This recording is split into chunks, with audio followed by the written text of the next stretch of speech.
तो अगर आपको ईरान के युद्ध को पूरी तरीके से समझना है तो इजराइल के मंसूबों को समझना होगा, लॉन्ग गेम को समझना होगा कि आखिर है क्या ये ग्रेटर इजराइल। क्या सच में बाइबल में इसका जिक्र आता है? क्या है ये थर्ड टेंपल की प्रोफेसी? क्यों जेरूसलम का अल अक्सा मॉस्क जूस वर्सेस मुसलमानों की लड़ाई का अब एक केंद्र बन सकता है? क्या ये वाकई में एक रिलीजियस वॉर बन रहा है? और कैसे इजराइल इस प्रोजेक्ट पर चुपचाप काम करते आया है मिलता है। लेकिन ग्रेटर इजराइल का कॉन्सेप्ट सबसे पहले एक्सप्लोर किया था थियोडोर हर्त्ज़ल ने, जिन्हें फादर ऑफ पॉलिटिकल ज़ायनिज्म भी कहा जाता है। इस आइडिया का सबसे बड़ा जो एक्सपेंशनिस्ट वर्जन है बाइबल की बुक ऑफ जेनेसिस के एक वर्स में मिलता है। इस वर्स के मुताबिक भगवान ने अब्राहम से एक अग्रीमेंट किया था जिसमें उनके वंशजों को नाइल रिवर से लेकर यूफ्रेटिस रिवर तक की जमीन देने का वायदा बताया जाता है।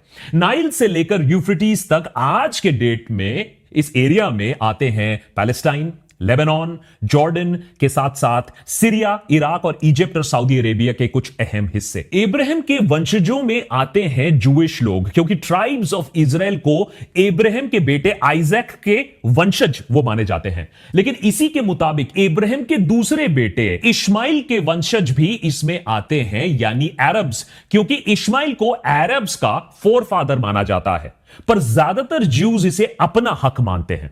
बाइबल की कुछ और वर्सेस में भी इस आइडिया का जिक्र है, पर उसमें टेरिटोरियल स्कोप थोड़ा कम क्लियर है।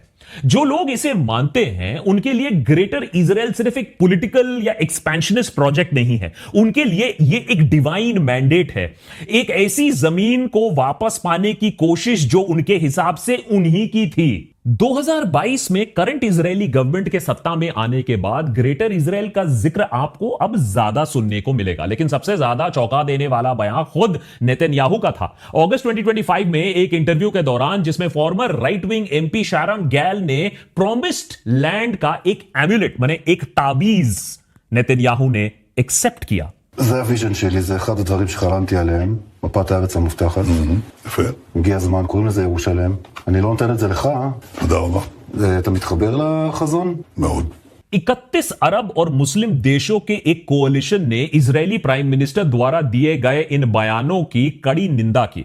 उन्होंने इसे अरब नेशनल सिक्योरिटी, देशों की सॉवरेनिटी और रीजनल और ग्लोबल पीस के लिए सीधा सीधा खतरा बताया। लेकिन इजराइल रुकने वालों में से कहां था। 2024 में याद रखिए इजराइल के फाइनेंस मिनिस्टर का एक वीडियो भी सामने आया था जिसमें वो इजरायली बॉर्डर्स को एक्सपैंड करने की बात कर रहे थे ताकि उसमें सीरिया के कैपिटल डेमास्कस को भी शामिल किया जाए। उनका लॉजिक था कि यह लिखा हुआ है कि जेरूसलम का फ्यूचर है डेमास्कस तक एक्सपैंड होना। उन्होंने कहा कि धीरे धीरे इजराइल सिर्फ सारे पैलेस्टीनियन टेरिटरीज को ही नहीं बल्कि Jordan, Lebanon, Egypt, Syria, Iraq, Saudi Arabia के कुछ हिस्सों तक भी फैल सकता है। स्मोट्रिक इससे पहले भी 2023 में पेरिस में एक मेमोरियल सर्विस के दौरान ग्रेटर इजराइल का आइडिया सामने रख चुके थे।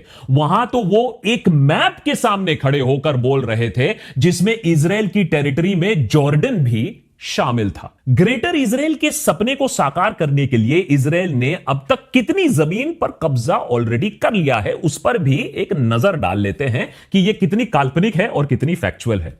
आज का इजराइल 1948 में ब्रिटिश मैंडेट फॉर पैलेस्टाइन से आता है। यह मैंडेट वर्ल्ड वॉर 1 और यूनाइटेड किंगडम के पैलेस्टाइन पर कब्जे के बाद बनाया गया था।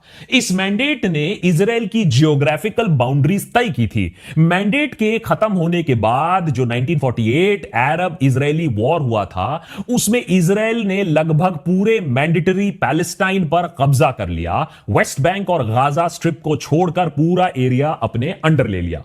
लेकिन जल्द ही इजराइल ने अपनी टेरिटरी को और बढ़ाना शुरू कर दिया। 1967 में इजराइल ने अरब फोर्सेस को हराया और इजराइल ने वेस्ट बैंक, गाजा, साथ ही इजिप्ट के सिनाई पेनिनसुला और सीरिया में गोलान हाइट्स पर भी कब्जा कर लिया। तब से लेकर अब तक इजराइल ने इंटरनेशनल लॉ को दरकिनार करके पैलेस्टीनियन और सीरियन जमीन पर अपना कब्जा वो बनाए रखे हुए हैं, सिनाई पेनिनसुला को छोड़कर जो उन्होंने 1982 में इजिप्ट को वापस कर दिया था। और पिछले कुछ सालों में अपने पड़ोसी मुल्कों की सॉवरेनिटी को ताक पे रखकर सीरिया और लेबनान की जमीन पर भी वो कब्जा कर बैठे हुए हैं। और वॉर के बीच 12 मार्च को हुई एक प्रेस कॉन्फ्रेंस के दौरान नेतन्याहू ने इन हमलों के लिए धर्म को जिम्मेदार ठहराया।